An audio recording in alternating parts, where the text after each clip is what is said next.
baik aspek sosial, budaya, eksploitasi, penindasan, hingga kisah-kisah heroik sebuah bangsa. Menyaksikan kumpulan foto-foto masa lalu karya Mendur bersaudara yang dipamerkan di sebuah kawasan perniagaan, ibarat melihat lorong waktu bangsa Indonesia. Kata ibu saya sih umur 14 tahun dia udah keluar dari Manado. Terus gak dirawat sama orang Jawa, terus datang ke Jakarta, itu ikut kakaknya, itulah Alex itu. Nah, katanya terus ikut belajar-belajar motret-motret itu. Jadi nah, awalnya dari situ yang saya tahu. Tapi terus jadi wartawan, ikut Asia Raya kalau nggak salah ya, sama ikut DM dia. Yang paling monumental adalah hasil foto jepretan mereka tentang peristiwa pembacaan teks proklamasi kemerdekaan Indonesia 17 Agustus 1945 di Rumah Soekarno di Jalan Pegangsaan Timur nomor 56 Jakarta. Bapak emang nggak pernah di rumah, kan keliling terus cari berita. Dia tahu itu mau ada proklamasi, maka dia pagi-pagi sekali udah ke sana. Itu cuma berdua loh sama kakaknya. Jadi maka itu papa saya lebih dulu yang dapat mendidik itu waktu beliau mengeret bendera itu. Dia akan cari momen yang pada saat orang yang akan dia foto, dia berhenti bergerak badannya, hanya ngomongnya saja dengan kecepatan segitu bisa ke capture. Jadi begitu sulitnya zaman dulu itu. Kamera-kamera zaman dulu itu mempunyai satu akurasi yang harus dijalankan secara tepat. Kan zaman dulu kan pakai manual, fokusnya manual, metringannya juga manual. Tentara Jepang yang mengetahui pendokumentasian momen proklamasi berhasil merampas kamera Leica milik Alex Mendur. Jepang juga kemudian menghancurkan plat-plat negatif milik Alex Mendur. Namun Franz lebih beruntung dan sempat menyembunyikan negatif karyanya. Sebelum dia dengar Jepang mau cari dia, jadi buru-buru dia serahkan ke ibu saya, dan ibu saya sama kakek saya ngambilnya itu di belakang rumah, di bawah pohon pisang lagi. Kita semua keluarga dimasukin dalam lubang, dicari-cari, cuma ibu saya yang enggak. Kata ibu, enggak ada.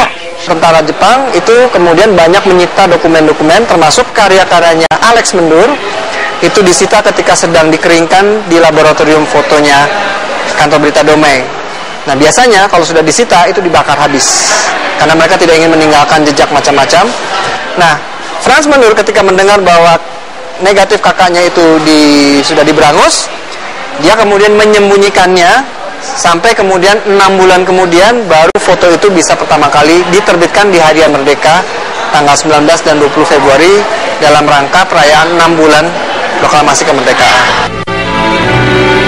Tanggal 19 September 1945, sebulan sesudah bangsa Indonesia memproklamasikan kemerdekaan, kaum muda mempelopori rapat akbar IKADA yang sekarang dikenal sebagai Kawasan Monumen Nasional atau Monas.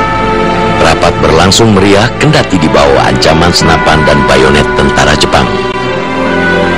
Peristiwa bersejarah ini pun tidak luput dari bidikan lensa Alex dan Franz Mendur dengan kualitas foto sangat bagus. Padahal kamera yang mereka gunakan pada saat itu tergolong masih manual yang tidak semua orang bisa menggunakannya.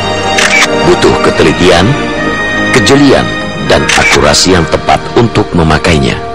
Jadi kamera itu pertama adalah semuanya serba manual. Dan kamera itu adalah kamera rangefinder. Rangefinder itu adalah kalau kita mencocokkan objek, ya, itu ada dua objek yang sama itu dijadikan satu, difokuskan. Kalau dicetak itu istilahnya register. Jadi nggak boleh, karena kalau bergerak sedikit, meleset sedikit, itu pasti nggak fokus. Jadi satu objek yang kita foto itu ada bayangannya, dan bayangan itu jadi satu. Yang kedua adalah bagaimana dia menangkap momen itu sendiri. Dan yang ketiga adalah settingan, komposisi. Kebanyakan foto-foto beliau, foto-foto momentum kan, saat yang tidak bisa terlewatkan dan tidak bisa diulang. ibu saya cerita, katanya papa waktu foto Ikada dia hampir mau jatuh kan dari atas pohon. Tanya, kenapa ya? Ya pokoknya yang lain sih nggak ada, pokoknya singkat apa katanya mau jatuh. Itu di Ikada ya. Maka kan foto-foto Ikada, maka saya kaget foto Depen. Padahal itu foto papa saya itu Ikada. Saya sangat salut sama seseorang yang menjalani profesi fotografer zaman dulu.